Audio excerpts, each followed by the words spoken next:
So the two-stop rule around Monaco definitely shook things up for the 2025 race. Maybe not in the ways we were expecting it to, but it definitely made things more entertaining than usual in Monaco. But what were the 5 things that we learned from the 2025 Monaco Grand Prix? Well, let's dive in with 5 of the main points. For a change, I actually did really struggle to narrow this down to just 5 because it was a very eventful race, and we'll get into why during this video. So, first thing of all, Lando Norris won today. He managed to get McLaren's first victory around the streets of Monte Carlo since 2008. And this was also the first time that a McLaren driver managed to start on pole position in Monaco as well. Very much ending the winless run that McLaren have had in Monaco for almost 2 decades. Of course, McLaren have more wins at Monaco than any other constructor, but it's been a very long time since they last managed to win, but they managed it today.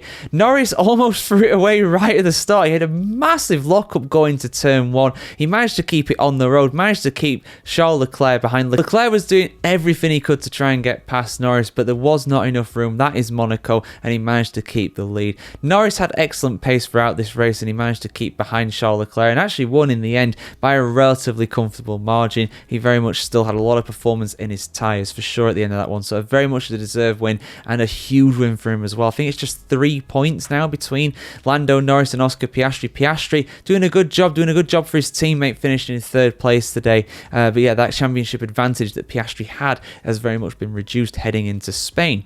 But let's talk about Ferrari, because Ferrari had a good Saturday overall, with the exception of course of Hamilton's penalty. They showed excellent pace, qualifying in P2 and P4, Hamilton starting in P7 because of his 3-place penalty. I went into why during my penalty explained video that I put out late last night, if you want to go check that out of course. But it was still a good day for Ferrari overall, I'd say. I mean, Leclerc had some excellent pace. I don't think he quite had enough to be able to beat Norris. If he managed to get past Norris at the very start, then yeah, maybe it's a different race at that point. But honestly, for the most part, I'd say Lando had the measure of him today, but still very encouraging. Ferrari, the closest challengers overall to McLaren. Hamilton did a good job, to be fair, ended up in P5, overtaking a couple drivers throughout this race to gain a few positions. Not bad at all. Again, doing a good job for his teammates today. There was very much a requirement for the B drivers, as it were, the drivers that started further down the grid, or at least ones that were running further down the order, to do a job for the A drivers, the people who were in front, and that did unfortunately include Hamilton, but he did his job well. He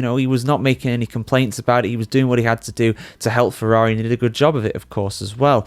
Max Verstappen, he ended up in P4 today. He did lead in the latter stages, but he still had one of his 2 pit stops to do. He was hoping for a late red flag or a late safety car or something like that. It didn't come through, unfortunately, though, and he ended up in 4th place. He finished where he started effectively with that, so, not a bad day for him, but he does lose ground on both of the McLarens, and I think that Oscar Piastri is now more than a race win ahead of Verstappen. Still really, really early days in the championship, still a long way to go, but that is a positive that he's got a bit of a buffer there, as has Lando Norris as well. Norris has pretty much got a race win over Verstappen now as things stand. But let's talk about the best of the rest. Let's talk about the drivers further down the order. They did a fantastic job today. Isaac Hadjar and Esteban Ocon both fall into that category, and Liam Lawson does as well, in my opinion, too. Fantastic job from all 3 of them today.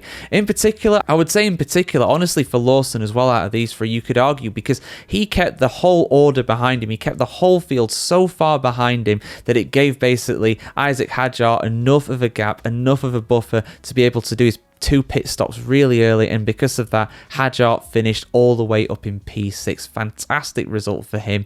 Ocon as well. You could argue that he got a bit lucky there with the fact that Lawson was behind him and holding the pack up, otherwise it would have been a very different race for him, but still, P7, credit where it's due. That is an excellent result for Haas. RB hitting it out of the park with a strategy today. Lawson in P8, I believe, with his first points of the season as well, so very well done to the Kiwi. Very much deserved, very overdue at this point, really, to be honest with you. He's made some mistakes here and there, but today he was absolutely faultless and did a fantastic job for his team. But someone who did not do a good job today, Pierre Gasly. Oh, Pierre Gasly. He had an absolute nightmare today. He had a very short race. He was the only driver to not finish today. He basically got his braking point wrong, or he lost the rear end of the car. I'm not sure what actually happened to him, but heading out of the tunnel, he lost the rear end of the car under braking, lost control of it, hit into Yuki Tsunoda. Thankfully, somehow Yuki Tsunoda continued and didn't have a puncture, despite an Alpine flying towards his rear end at a rate of knots. Gasly did have, because of that, some suspension damage. His front left was actually hanging off. And the reason why I say he's in trouble, not because he really retired from this one, that's not good, of course, but unfortunately, in that kind of situation, you have to pull up by the side of the road and retire the car immediately. You should not try and drive back to the pits, which is exactly what Gasly did. Now, you might be wondering, well, maybe he was trying to prevent a safety car or a red flag or a virtual safety car. Good guy Gasly. No, not good guy Gasly. Bad guy Gasly on this one, I'm afraid. He really messed up here, because basically in that situation, you are obliged to stop the car immediately, pull over by the side of the road, let the marshals deal with it. If it's a safety car, it's a safety car. If it's a red flag, it's a red flag. It is what it is. You've got to do that, because what then happens, unfortunately, is the fact that you get loads of debris being littered onto the track, and while you were driving your car extremely slow. By the way, he was on 3 wheels at this point. He was saying that his brakes weren't working. No wonder his brakes weren't working. He had a wheel hanging off. No wonder it weren't working. It wasn't attached to the car anymore. Not really, anyway. He managed to get it into the pits, but it was quite dangerous as well, because when he got to the pits, surprise, surprise, he couldn't stop. Almost like he had no brakes or something. Who would have guessed? But yeah, unfortunately, because of that, Gasly, I think, is probably... I'm not sure what the precedent is for this. I've not really known someone to do this so badly, because he did, of course, litter the track with debris. I think they did actually call a safety car, have some double yellows at some point anyway because of that. But yeah, Gasly's in big trouble with that, in my opinion. I think he's going to get a very big...